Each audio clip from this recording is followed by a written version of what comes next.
오늘 함께 읽은 창세기 36장은 에서의 족보, 좀 나가서 에돔의 족보가 기록되어져 있습니다. 이제 에서에서 이제 에돔이라고 하는 더 많은 족속들이 이제 만들어지면서 그 에서의 후손들이, 에돔의 후손들이 이제 쓰고 있는 그런 역사가 기록되어져 있는 것이지요.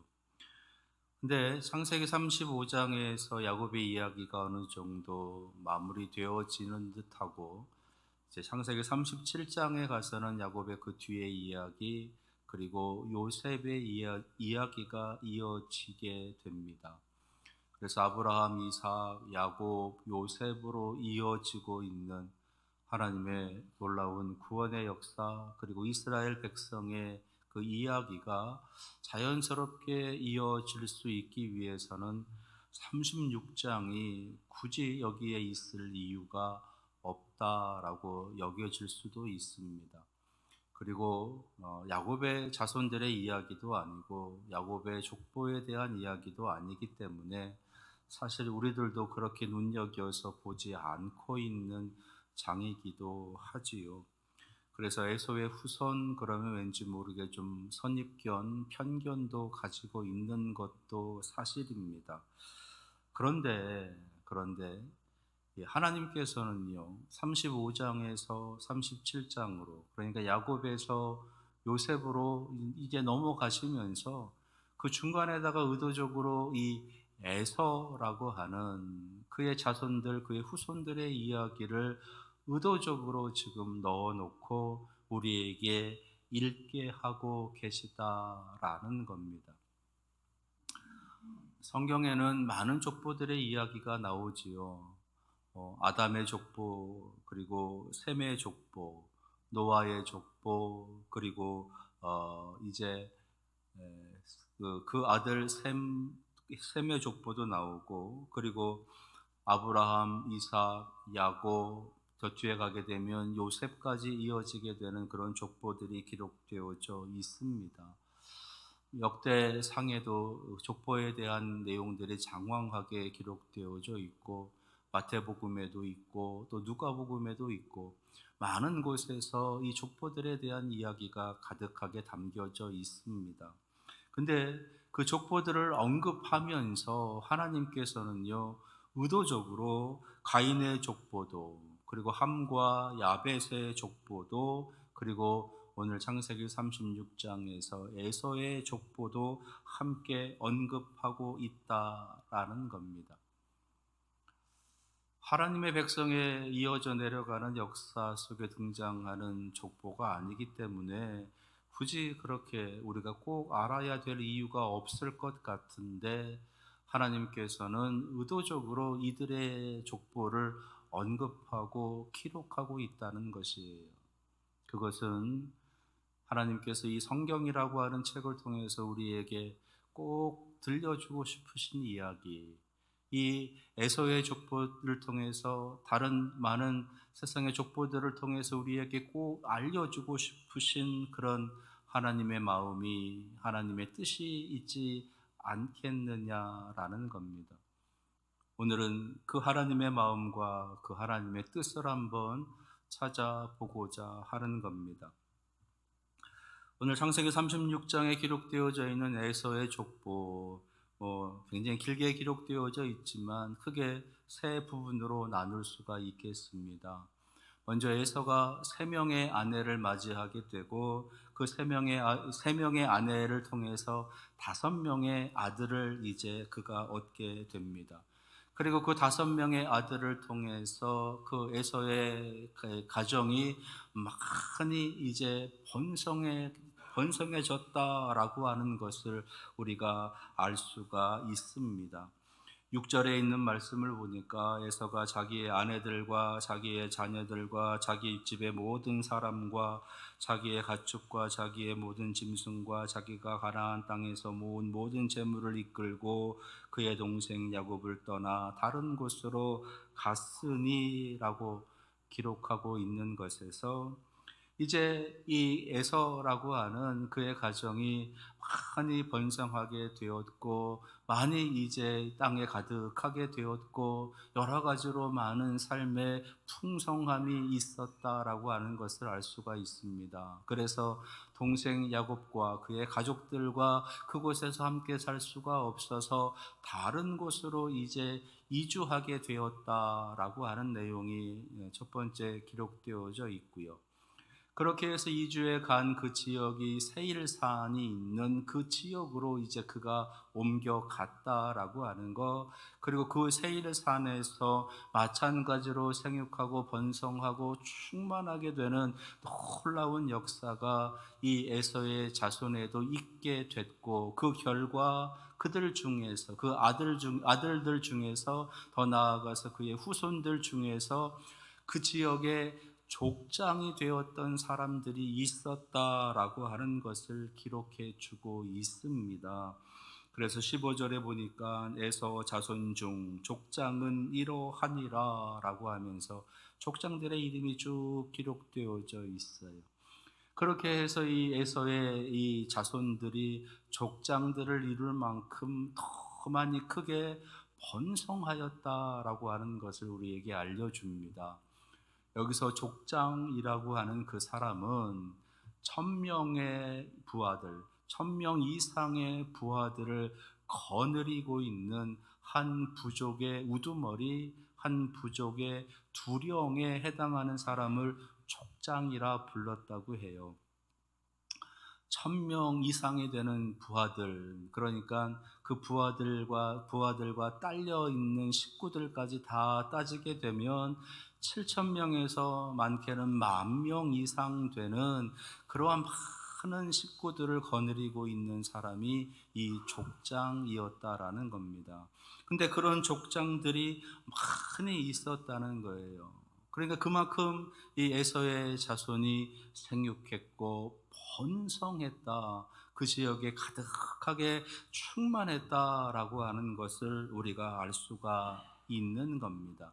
뿐만 아니라 이제 그렇게 해서 많은 족속을 이루었던 그 많은 족장들 중에서 오늘 31절에 있는 말씀을 보니까 이스라엘 자손을 다스리는 왕이 있기 전에 에돔 땅을 다스리던 왕들은 이러하니라 라고 하면서 그들 가운데에서 왕들이 나왔다라는 겁니다. 아직 채 왕정 제도가 시작되지 않았던 시기에 여전히 부족 간에 또는 족속들 간에 족장들로 의해서 그 땅이, 그 사람들이 다스려지고 있었던 그런 시대에 왕들이 세워지게 되는, 그러니까 왕정 제도가 시작이 되었다라고 하는 것을 보여주고 있는 겁니다. 그리고 그 왕들, 그리고 족장들, 그들 전부가 다 43절에 보니까 이 에돔 족속의 조상은 에서더라라고 하는 것처럼 에서의 후손들 중에서 그런 인물들이 나왔다라는 거예요. 정치적으로, 문명적으로, 그리고 많은 지혜와 교양적으로 탁월한 지식들을 가지고 있는, 탁월한 능력을 가지고 있는 그런 인물들이 배출이 되면서 그들이 그 지역과 거기에 함께 거주하고 있는 사람들에게 많은 영향력을 끼치는 그러한 인물들로 등용이 됐을 뿐만 아니라 왕들이 되어지기까지 하는 그런 영광스러운 그런 가문이, 영광스러운 그런 족속이 되었다라는 겁니다. 그래서 에서 한 가정을 통해서 놀라운 가문이 되고 족속이 되고 민족이 되고 더 나아가서 나라가 되어지는, 그러니까 에돔 족속에서 에돔 나라 국가가 되어지는 모습까지 이어졌다라고 하는 것을 보여주고 있는 것이에요. 하나님께서 그렇게 에서의 자손도 이렇게 영광스럽게 되었다라고 하는 것을 우리에게 자랑하고 싶었을까요? 그런 것만은 아니다라고 하는 겁니다. 하나님께서 에서의 족보의 이런 놀라운 모습을 우리에게 보여주시면서 정말로 하시고 싶었던 이야기가 무엇일까? 그것을 나누기 전에 우리는 여기서 잠깐 야곱의 족보를 한번 생각해 볼 필요가 있을 것 같아요. 야곱의 족보, 야곱의 역사를 한번 우리가 살펴볼 필요가 있습니다. 야곱의 역사, 이스라엘의 역사인 거지요. 이제 야곱과 에서가 이렇게 서로 분가가 됐습니다. 그래서 세일이라고 하는 그 지역에서 이 에서는 에돔이라고 하는 족속 나아가 나라라고 하는 것을 만들면서 굉장히 강성해지고 있는 강대한 나라가 되어져 갔어요. 근데 이 야곱이라고 하는 이 가정은 어떠했느냐?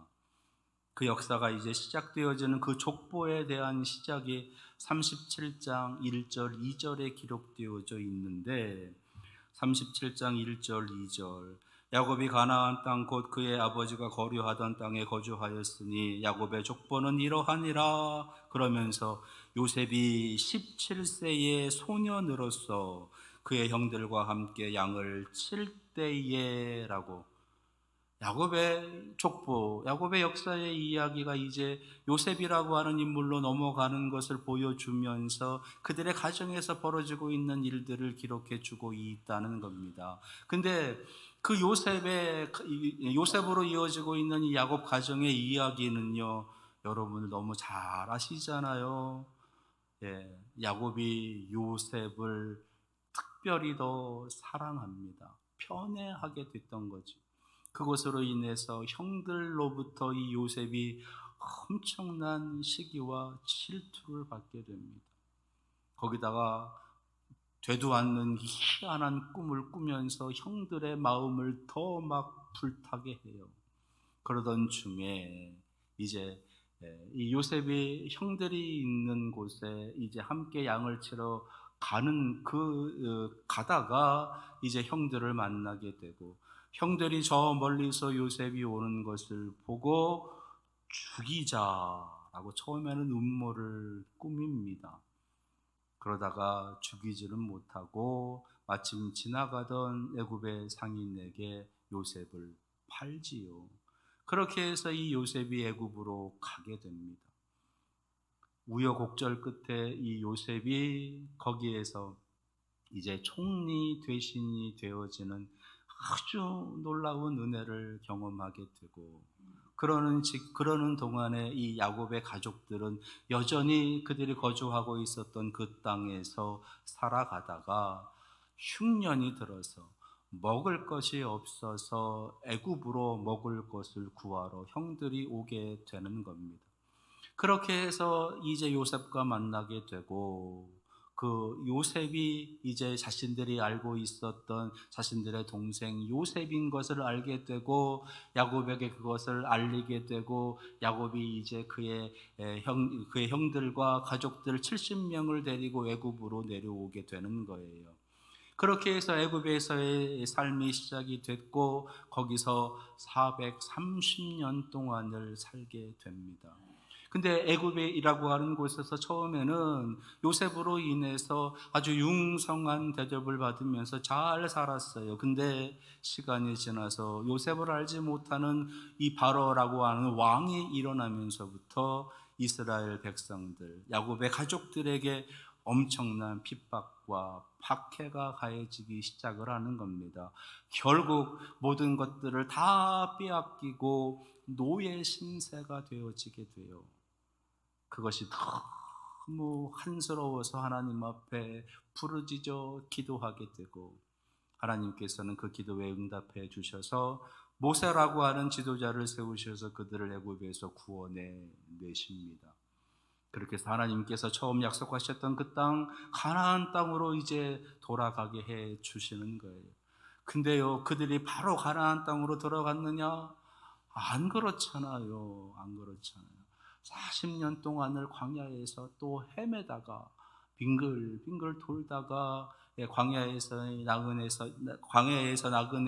나그네의 삶을 40년 동안을 지내다가 겨우 가나안 땅에 들어가게 되는 겁니다. 그리고 그 땅에 살면서 이제 사사 시대가 펼쳐지게 되고 그 사사시대 350년이 지난 후에야 처음으로 사울 왕이 그리고 뒤를 이어서 다윗이 왕으로 세워지게 되는 겁니다. 하나님을 대신한 지도자, 그 왕이 세워지면서 이스라엘의 본격적인 정치의 모습이, 나라의 모습이 만들어져 가는 거예요.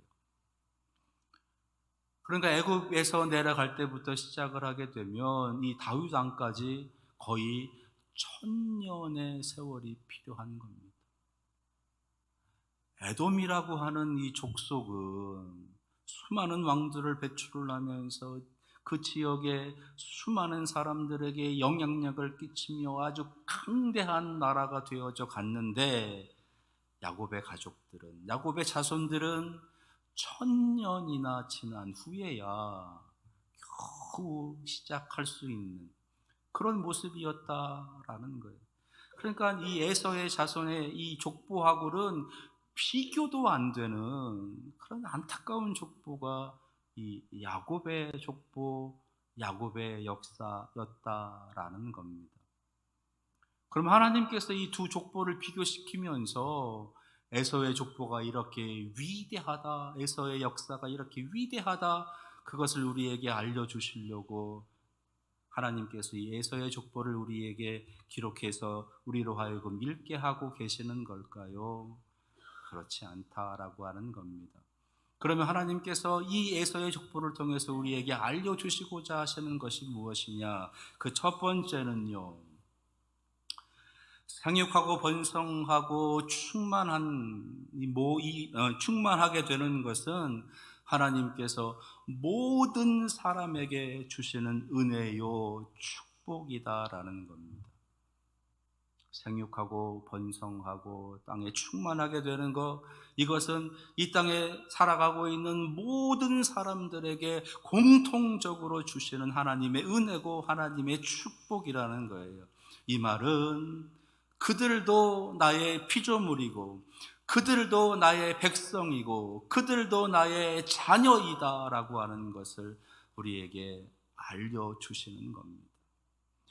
이스라엘 백성만 하나님의 자녀가 아니라, 야곱의 후손들만 하나님의 자녀가 아니라, 지금으로 이야기한다면 이 교회에 다니고 있는 교회의 성도들, 우리들만 하나님의 백성이 아니라 이 땅에 우리와 더불어 살아가고 있는 모든 사람들이 다 하나님의 자녀들이고 하나님의 백성들이다라고 하는 것.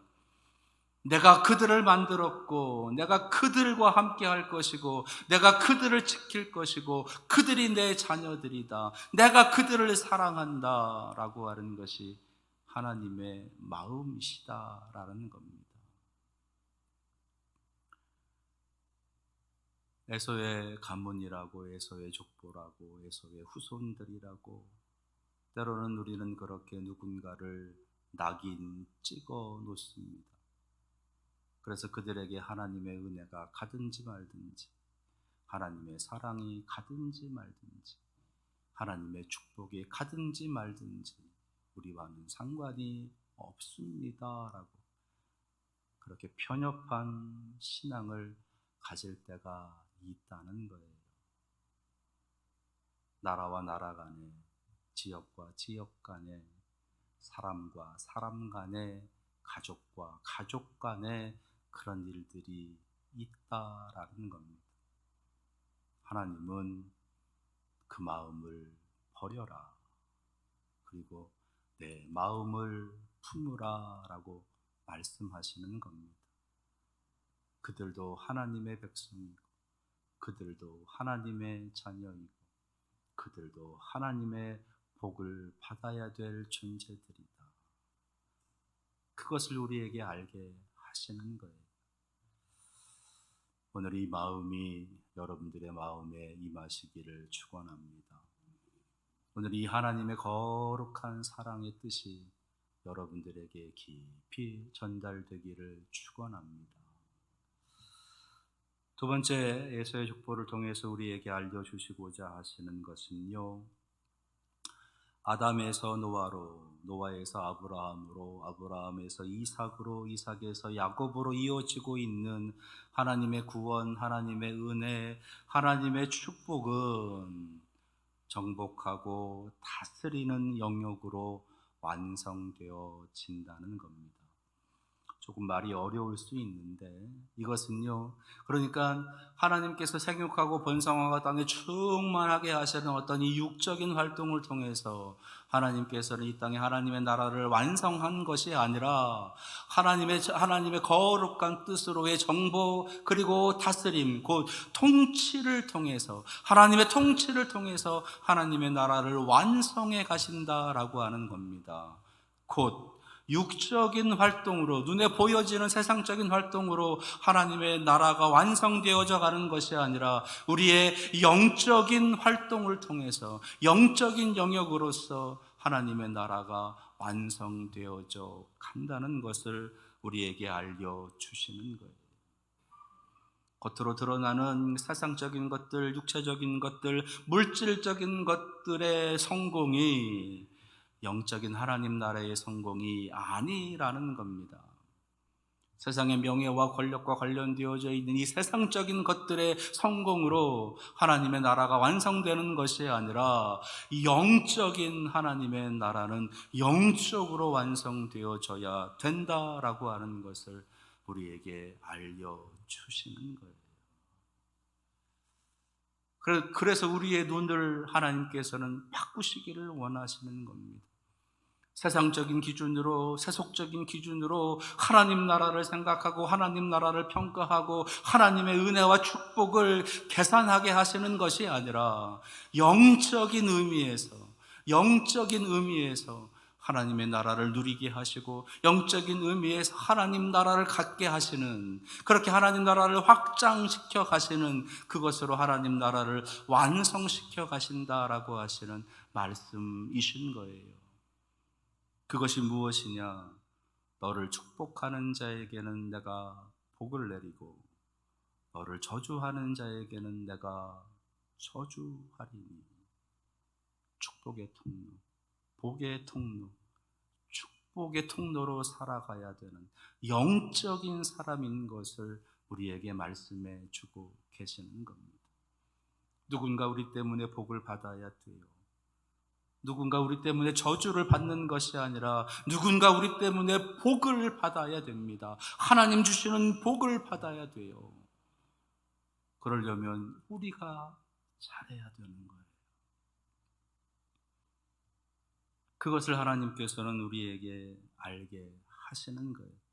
그래서 하나님께서는 그 야곱이라고 하는 그 자손을 그렇게 축복의 통로로 사용하시기 위해서 그 긴 시간 동안을 훈련시키시고 불로 달구시면서 연단시키셔서 그렇게 우리에게까지 그 하나님의 구원의 은혜가 임하게 해주고 계시는 겁니다.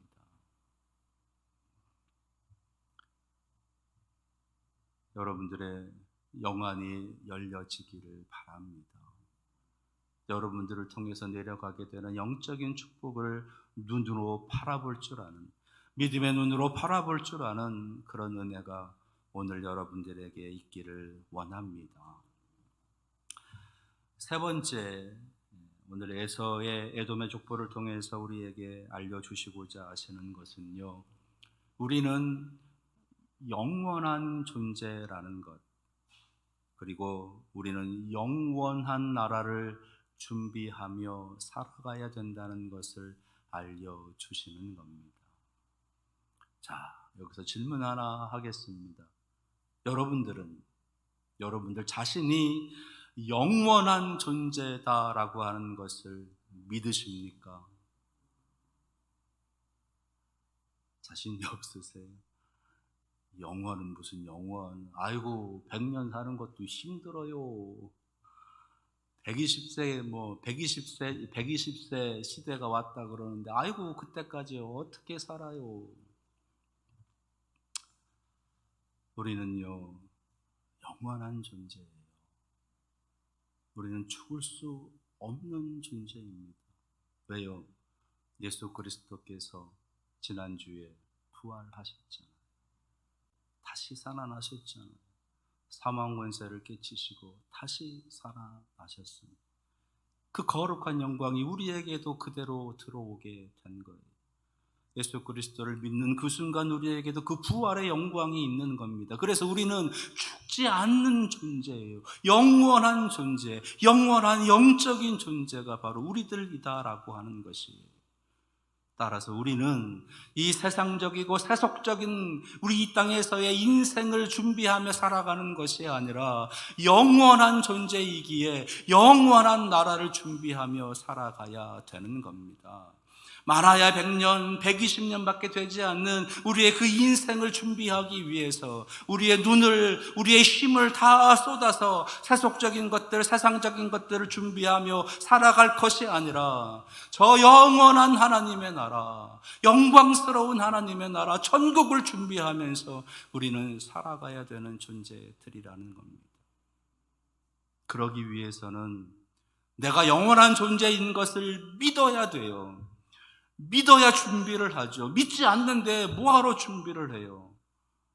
그 믿음이 없으면 준비하지 않아요. 영원한 내가 존재인 것을 믿지 않으면 영원한 것을 준비하지 않습니다. 아니, 영원한 것이 뭔지도 모르잖아요. 그러니까 어떻게 영원한 것을 준비할 수가 있겠어요? 영원한 존재. 우리는 영원한 존재인, 영원한 영적인 존재인 겁니다. 그걸 알아야 돼요. 그걸 경험해야 돼요. 그거를 체험해야 되는 겁니다. 내가 죽는 게 죽는 게 아니다. 내가 이 땅에서 사라지는 게 사라지는 것이 아니다. 마지막 날에 하나님께서 예수 그리스도를 이 땅에 보내어 주실 때에 그 예수 그리스도의 거룩한 영광으로 나의 이 육신, 나의 이 더러운 것들이 거룩함으로 다시 살아나게 된다. 그래서 하나님 나라에 들어가게 된다. 그리고 그 하나님 나라에서 영원토록 살아가게 된다라고 하는 것을 믿어야 되는 것이에요. 오늘 그 믿음이 성령을 통해 여러분들에게 임하시기를 축원합니다. 그 믿음이 있어야 이 땅에서의 인생을 우리는 열심히 힘있게 살아갈 수 있는 것입니다. 그렇지 않으면 하루하루가 힘들어요. 하루하루가 눈물이고 하루하루가 아픔이고